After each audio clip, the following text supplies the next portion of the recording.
Les receveurs, nous, on attend. On est en train de mourir, mais on attend. Moi, ils ont refusé 2 greffons avant. Hein.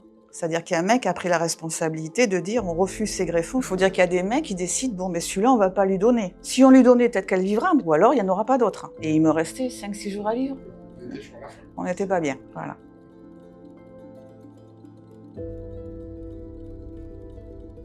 Je m'appelle Viviane, je suis de Bordeaux. J'ai été greffée donc pulmonaire il y a 5 ans, suite à une maladie, une hypertension artérielle pulmonaire.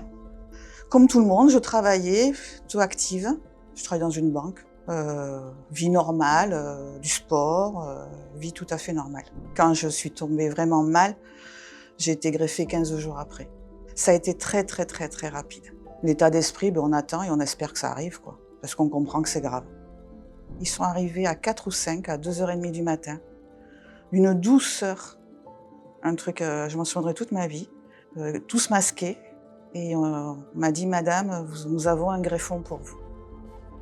Ben là, c'est un vrai bazar dans votre tête. Et ils m'ont dit, on vient vous chercher vers 6h30 du matin. Et j'ai dit, je fais quoi jusqu'à 6h30 du matin? Ils m'ont dit, ne vous inquiétez pas, on va vous aider.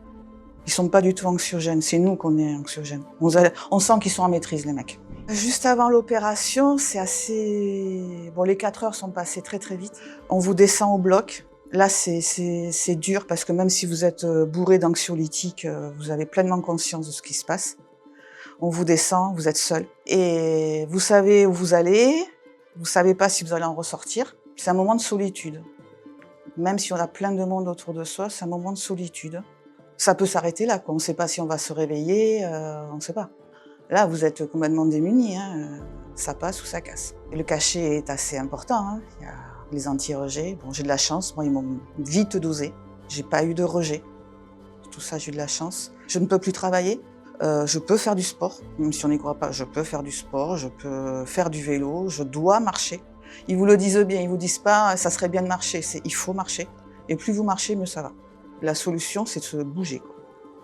Donc les sports, on va dire intenses, non. Mais après, moi, je faisais du badminton, j'en ai plus du tout envie. J'ai pas envie d'effort. J'y pense de temps en temps, au donneur, à sa famille. On remercie énormément, bien sûr, parce que c'est une famille aussi qui a donné l'autorisation, c'est pas évident.